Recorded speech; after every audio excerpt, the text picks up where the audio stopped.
போகிறோம்னு பார்த்தீங்கன்னா கன்னியாகுமரி ஹார்பருக்கு தான் போகிறோம். அங்கே போயிட்டு மீனெல்லாம் என்ன நிலவரத்தில் இருக்குன்னு தெரில.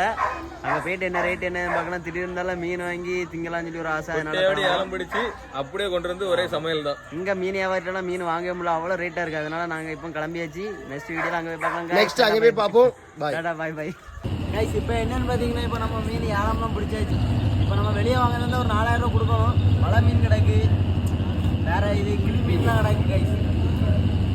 நம்ம நெக்ஸ்ட் சமைச்சு சாப்பிட்றே தான் பார்க்கணும். இப்போ வந்து மீனை கொண்டு போகிறதுக்கு இப்போ ஐஸ் எல்லாம் நம்ம எடுத்தாச்சு. சரி ஓகே. ஏன்னா இன்னைக்கு நம்ம ஏழை எடுத்துகிட்டு வந்து மீன் எல்லாத்தையும் பார்த்து எடுங்க.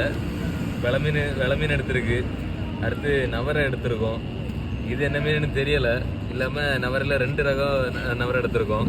செருப்பு மீன் ஒன்று இருக்குது. கிழங்கு மீனை பற்றியெல்லாம் பெருசு 3 கிழங்கு மீன் இருக்குது.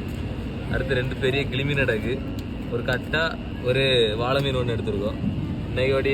இன்னையோட ஏலம் அவ்வளோதான் முடிஞ்சு.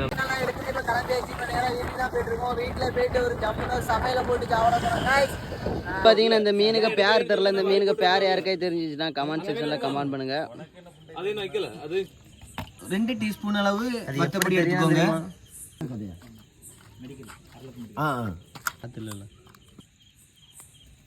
மீன் வச்சிருவோம்.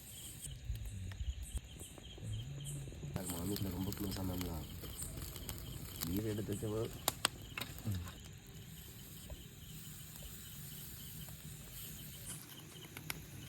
இப்படி எடுவேன். நான் சினிமா தெரியுங்களா, அதனால தான் அப்படி எடுத்தேன். எதுவுமே எடுக்க மாட்டேன்னு அப்படியே போட்டு சைலன்சர் வரும் தெரியுமா. எரிப்பு அருமையாக இருக்கு. இங்கே இப்போ மீன் தின்னுட்ருக்கோங்க. தின்னுட்டு பக்கத்தில் மீன் ரெடி ஆகிட்டு இருக்கு. இங்கே பக்கத்தில் சமையல் நடந்துட்டுருக்கு. எப்படி இருக்குது இது நைஸு? ரொம்ப தான் இருக்குது.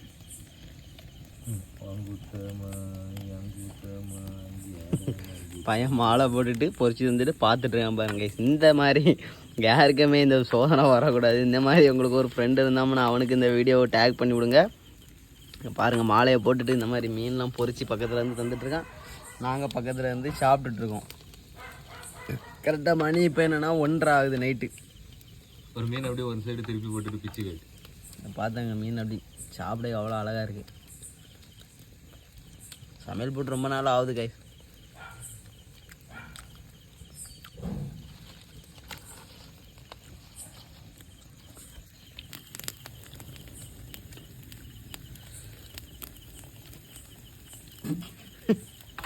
வாழை பிச்சு நல்லா இருக்குது. ரொம்ப இருக்குண்ணே. தீயா இவ்வளோ பக்கத்தில் வந்துட்டு இவ்வளோ வெக்க அடிக்குன்னு பார்த்தா அவன் வயிற்று எரிச்சலாம். இது எரிச்சல், வயிற்று எரிச்சல். என் வயிற்று எரிச்சல். இது அடுத்த மீன் டேஸ்ட்லாம் வேறு லெவல். மீன் எப்படி இருக்குது தமிழ் ஏதாவது ஒரு ரிவ்யூ கொடு. மீன் பார்த்தீங்கன்னா அப்படி தொட்டு திங்கும்போது அப்படி ஒரு மாவு மாதிரி வேறு லெவலுங்க. உண்மையாட்டி வேறு ஃபீலிங்கில் இருக்குது. நம்ம குவாலிட்டி துண்ணா கூட இந்த மாதிரி ஒரு டேஸ்ட்டு வராதுங்க. ஆனால் இந்த மீன் வந்து அருமை அப்படி ஒரு நாக்கில் பிச்சு திங்கும்போது டேஸ்ட்டு அப்படி பக்காவாக இருக்குங்க. ஆனால் என்ன, எங்களுக்கு 4 மீன் தான் கிடக்குங்க. ஏன்னா நீங்களும் வாங்க, உங்களுக்கு கொஞ்சம் தரோம் பாருங்கள். நல்ல வெளுன்னு இருக்குது பாருங்கள். இதில் உள்ள மீன் என்னென்னா, நாங்கள் மீன் நிறைய எடுத்தோம். பாதி மீனை வீட்டுக்கு கொடுத்துட்டு ஒரு 4 மீன் சும்மா ஒரு ஆசைக்காண்டி தான் அந்த மாதிரி சுட்டு பார்த்தோம். இதில் என்னென்னா இப்போ மீன் வந்து என்னென்னா 4 மீன் தான் எடுத்தோம். மீதி மீனை வீட்டுக்கெலாம் பங்கு வச்சு அப்படி கொடுத்துட்டு இப்போ 4 மீனை தான் சமைச்சு சாப்பிட்ருக்கோம். என்னென்னா ஒரு நைட்டு இருந்து ஒரு சுட்டு சாப்பிடணும் சொல்லி ஒரு ஆசையில் சாப்பிட்டுட்டு கொஞ்சம் எரிப்பு கொஞ்சம் அதிகமாகிட்டு அதான் கொஞ்சம் நாக்கு குறிஞ்சிட்ருக்கு. பாருங்கள், பொறிச்சிட்டு இருக்கான் பையன். பையன் ஒரு துண்டு திங்கலை எடுத்துட வேண்டியது. மீன் சாடைக்கிட்டு இருக்கு.